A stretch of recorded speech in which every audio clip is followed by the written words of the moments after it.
রাধে রাধে, কেমন আছো তোমরা? আমি টুম্পা, দ্য কুন্ডু ফ্যামিলি চ্যানেলের আরেকটি নতুন ভিডিওতে তোমাদের স্বাগত জানাই।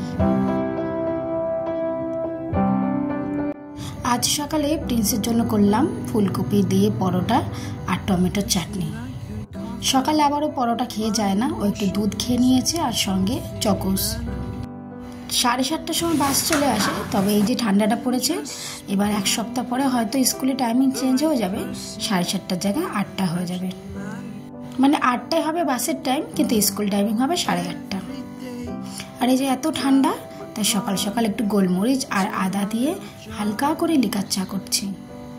সকালবেলাতে ঘুম থেকে উঠতেই রান্নাঘরেতে শুরু হয়ে যায় যুদ্ধ। প্রথমটা শুরু হয় প্রিন্সের টিফিন দিয়ে, তারপর হয় বাপির ডায়েট ব্রেকফাস্ট, তারপর ইউভির খাবার, তারপর রান্নাঘর পরিষ্কার।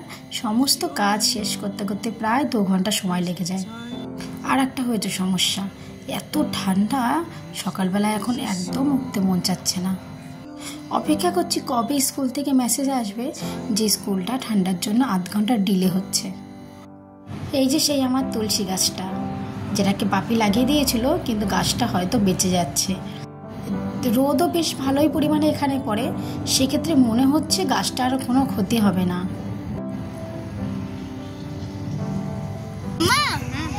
চাদর পরছো কেন? ঠান্ডা লাগবে না? এই স্কুটি হাওয়াতে পুরো কান ব্যথা হয়ে গেছে। আচ্ছা, আমরা কোথায় যাচ্ছি আজকে? আজকে যাচ্ছি তোমার জন্য একটা সারপ্রাইজ। সারপ্রাইজ? গেস করতে পারি? আজকে যাচ্ছি প্রিন্সের জন্য একটা স্কেটিং শু কিনতে।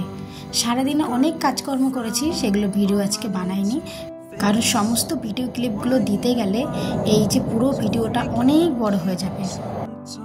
রাস্তাটা দেখে তোমরা সবই বুঝতে পারছো, ব্যাকগ্রাউন্ডে আমাকে আর বলতে হবে না যে এখন কতটা ঠান্ডা লাগছে। এখন যাচ্ছি আমরা শিকারগড় মার্কেট। আমাদের বাড়ি থেকে মোটামুটি 7 থেকে 8 কিলোমিটারের মতো রাস্তা। এটাই হচ্ছে আমাদের বাড়ির কাছে সব থেকে বড় মার্কেট। তোমরা দেখলেও চিনতে পারবে, কারণ এর আগে আমি অনেকবার তোমাদেরকে নিয়ে এসেছি। আমরা যখন পুরো পরিবার মিলে প্রথম কোনো রাজ্যে যাই, তখন কিন্তু বাড়ি থেকে খুব একটা জিনিসপত্র নিয়ে আসি না। এই যে আমাদের রান্নাঘরের বাসনপত্র অথবা আমাদের ঘরের ম্যাট্রেস, বালিশ, সব কিছুই আমরা সেই সব রাজ্য থেকে কিনি। কারণ নতুন কোনো রাজ্যে গিয়ে সেখানকার বাসনপত্র, সেখানকার আদব কায়দা সব কিছু আপন করে নেওয়া আমাদের সবার খুব পছন্দের। এই যে চলে এসেছি আমরা শিকারগড় মার্কেটের এই দোকানটা। এটা একটা মাল্টিপ্লেক্স দোকানও বলতে পারো, কারণ এই দোকানে সমস্ত রকমের জিনিসপত্র পাওয়া যায়, শুধুমাত্র বাসন ছাড়া। প্রথমটা রাজস্থানে আসলাম যখন, তখন এই দোকান থেকেই কিন্তু সব কিছু কিনে আমরা আমাদের সংসারটা সাজিয়েছিলাম।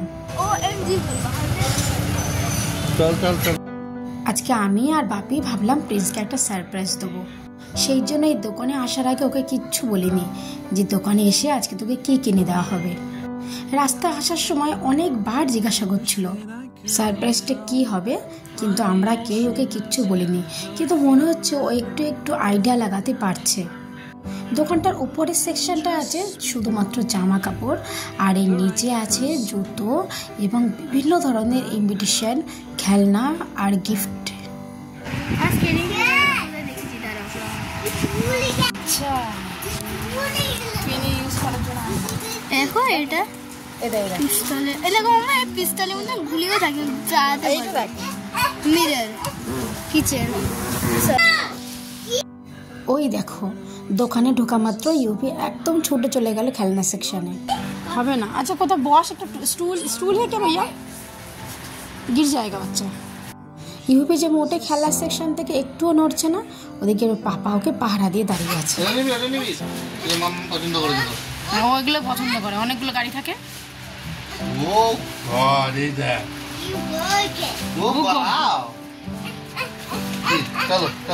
এখন প্যাকেট খুলো না, আবার হয়তো পছন্দ হবে না। কই প্রিন্স কোথায় গেল? প্রিন্স দেখো, আমার কাছাকাছি বাড়ি থাকলে এইগুলো নিতাম, নিতে নিতে নষ্ট হয়ে যাবে, তাই না?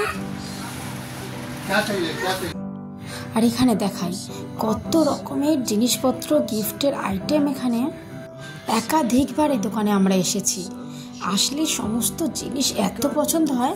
তবে এর আগে কোনোদিনও ভিডিও করিনি, কারণ তখন তো আমি ভিডিও বানাতাম না। এখন যখন ভিডিও বানানো শুরু করেছি, এই রাজস্থানে এসে আমি যত সুন্দর সুন্দর জিনিস দেখেছি সবটুকুই তোমাদের সাথে শেয়ার করে নেব। এই যেমন যোধপুর স্টেশনের কাছে উমেদ ভবন আছে, যেখানে আমাদের বলিউডের প্রিয়াঙ্কা চোপড়ার বিয়ে হয়েছিল নিক জোনসের সাথে।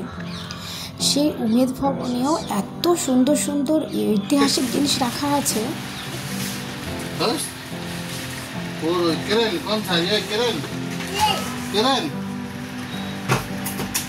যতবারই এখানে আসি ইউপি ঠিক ওই খেলনার সেকশনটা ওখানেই দাঁড়িয়ে থাকে।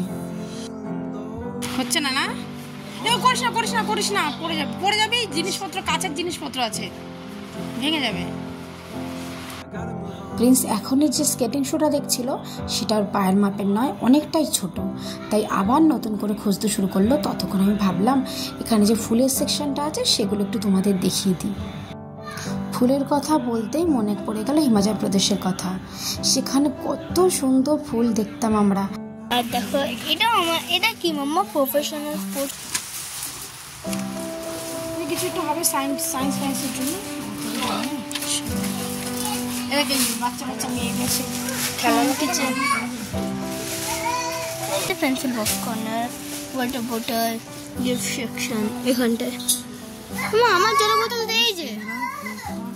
এই যে এটা এরকম আমার জলের বোতল। আর হিমাচল প্রদেশে একবার আমরা গিয়েছিলাম কেশর ফুলের গার্ডেনে।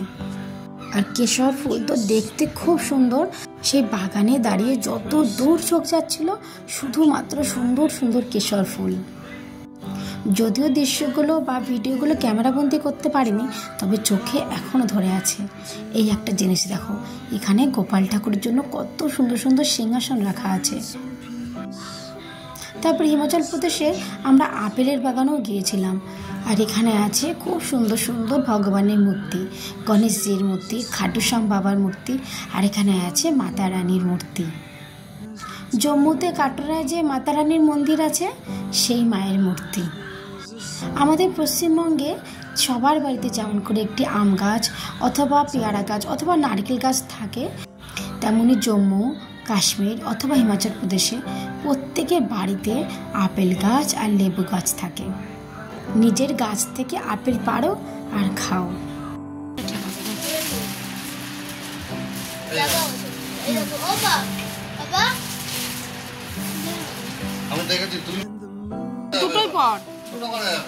এই সাইজটা মনে হচ্ছে ঠিক হবে। মনে নেই যেটা বার্থডেতে दिएছিলাম ছোট করতে। अभी इसको छोटा कर सकते हो तुमको, अगर ऐसा लग रहा है बड़ा है ना, अंकल को दो तक छोटा कर देगा, उसमें उसके बाद पहनो। अरे তো দুটো নেই, দুটো নিয়ে ইউজ করাকে দুটোই পর। যখন প্রিন্সের 5-6 বছর বয়স ছিল তখন ওকে একটা স্কেটিং একাডেমিতে ভর্তি করিয়েছিলাম। তখন আমরা থাকতাম পাঞ্জাবের জলন্ধরে। ওর বেশ কিছু বন্ধু বান্ধব বিকালে স্কেটিং চালাতো। তখন প্রিন্সেরও তা দেখে ভীষণ বায়না, কিন্তু যারা স্কেটিং শিখতো তারা ওর থেকে বয়সে বড় ছিল। কিন্তু প্রিন্সও যে আমাদের নাছোড় বান্ধা, তাই ওকেও স্কেটিংয়ে ভর্তি করেছিলাম। তবে তখন ওর ছিল 4 চাকার স্কেটগুলো। তারপর ধীরে ধীরে যখন স্কেট শিখে যায়, এরপরে ওকে এই 3 চাকার স্কেটগুলো কিনে দিয়েছিলাম। এখানে রাখা আছে খুব সুন্দর সুন্দর চীনামাটির কাপ। দুটো নিয়ে যাই, তাহলে সন্ধ্যের সময় ঠান্ডায় বসে জমিয়ে কফি খাওয়া যাবে। সারপ্রাইজ কেমন লাগলো?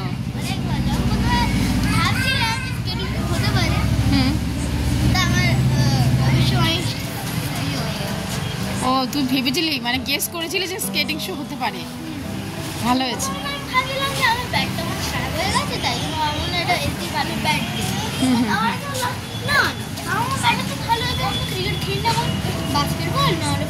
পাপা অনেকদিন থেকে বলছিল। আমরা 3 জনেই কিছু না কিছু কেনাকাটা করেছি, কিন্তু বাপি তো আজকে কিছু কেনেনি। ওর একটা হাফ হাতা সোয়েটার দরকার, তাই ও ভেতরে বসে সোয়েটার দেখছে। আমরা এদিকে বাইরে দাঁড়িয়ে আছি। भैया एक गोलगप्पा थोड़ा आलू दे के डाल दो। पहले नहीं इधर चिल्लाए। आयु भी डालना भैया, आयु बोलो, आयु भी डालना भैया। ফুচকার দোকানে আসলেই আগে ভাগে একটা ফুচকা ইউভির দরকার। জলন্ধরে যে একাডেমিতে প্রিন্স স্কেট চালাতো সেখান থেকে ওকে হেলমেট, হ্যান্ড গ্লাভস, তারপর লেগ গ্লাভস সমস্ত কিছু দেওয়া হয়ে গেছিলো। কিন্তু ওগুলো যখন আমরা বাড়িতে ছিলাম তখন সমস্ত কিছু রেখে এসেছি, সেগুলো আর নিয়ে আসা হয়নি। প্রিন্সকে বললো ওর পাপা যে তোর কি সেগুলো লাগবে? ও বলল না, এখন তো আমি অনেকটাই ভালো করে চালাতে পারি, এখন আমার আর হেলমেট কিংবা লেগ গার্ড কিছুই লাগবে না। আজকে আমরা এখানে নিচ্ছি দহি ফুচকা। এর মধ্যে যে চাটনিটা দেয় না, এই চাটনিটা একটু অন্য ধরনের খেতে লাগে। এবার দিচ্ছে একটু খাট্টা মিঠা দহি। তারপরে এই ফুচকালার যে মশলাটা ব্যবহার করে সেটা যখনই জিজ্ঞাসা করলাম, ভাইটি বলল যে না, সেটা আমাদের স্পেশাল মশলা। জানি না কি স্পেশাল মশলা, তবে মশলাটা সম্পর্কে কিছুই বললো না। আর সঙ্গে ওপর থেকে দিয়ে দিল একটু ভুজিয়া, একটু পুদিনা, ধনেপাতার চাটনি আর সঙ্গে কাঁচা পেঁয়াজ। ব্যাস তৈরি আমাদের রাজস্থান স্পেশাল দহি গোলগাপ্পা। একটাই প্লেট রেডি হয়েছে। প্রিন্স বলল মাম্মা তুমি এটা খেয়ে নাও, পরের প্লেটটা আমি নিয়ে নিচ্ছি। ওই যে পেছনের রাস্তাটা দেখতে পাচ্ছ, ওখানে আমরা মাছের দোকানটা ছেড়ে এসেছি। যেহেতু শীতকালটা শুরু হয়ে গেছে, তাই লাস্টে যেদিন মাছ এনেছিল সেদিন দোকানদার বলেছিল এখন বিভিন্ন ধরনের সমুদ্রের মাছ পাওয়া যাবে। ব্যাস ফোন আসতে বাপি ছুটলো মাছের দোকানে আমাদেরকে এখানে রেখে। মাছগুলো দেখ নাকি কেটে দিয়েছে, এই লেজাটা কেটেছে আর একটু একটু করে আশ ছাড়িয়েছে, পুরো মাছে দেখ আশ, মাছের পেটও কাটেনি। বাঙালি মানুষ তো পৃথিবীর যে প্রান্তে বসে থাকুক না কেন, মাছের কথা শুনলে সেখানে ছুটে যাবেই। আর এই যে নিয়ে এসেছে চেলা মাছ, আর এটা যে কি মাছ সেটার নাম আমিও বলতে পারছি না। যদিও ফ্রিজে বেশ কিছু মাছ রাখা আছে, তবে এই মাছগুলো এখন স্টোরে চলে যাবে। আমি বললাম এই সপ্তাহে তুমি একদম বাইরে বাজারে যাবে না। এখন আমি বসেছি তার জন্য দেখ মাছগুলো কাটতে। শোনা তুই মাছগুলো খাবি না তো? না, কাটা নেই, খাবি না? একটুও কাটা নেই। আমি একটু মিথ্যে করে বলে দেখলাম প্রিন্স মাছ খায় কিনা। এই মাছে তো প্রচণ্ড কাটা, প্রিন্স মাছ খাবেই না। আর কালকে তোমার ফটো লাগবে না, পাসপোর্ট ফটো তুলে এনেছো যেটা, ওই ফটোগুলো নিয়ে যাও। আর সোলোর সঙ্গে কালকে কম্পিটিশন তো, কালকে সকালবেলা একবার সোলোর সঙ্গের জন্য গানটা করে যেও, ঠিক আছে? এগুলো চেলা মাছ, জানি না বললো তো চেলা মাছ। আজকে মাছগুলো এসছে তো বাবাকে ফোন করেছিল, বাবা বলেছিল শীতকাল তো সমুদ্রের মাছ আসলে যেন ফোন করে জানাতে। বাবাকে ফোন করেছিল, তারপরে পাপা গিয়ে নিয়ে এসছে। এমনিতে ফ্রিজে ভর্তি মাছ, দুটো সমুদ্র মাছ। হ্যাঁ এই যে এনেছে, তাই ফোন করেছে দোকানদার, মুখটা দেখো, মুখটা তাই গিয়ে নিয়ে এসছে। মাছের মুখ দেখে না, মাছের গা দেখে, যে সমুদ্রের মাছ।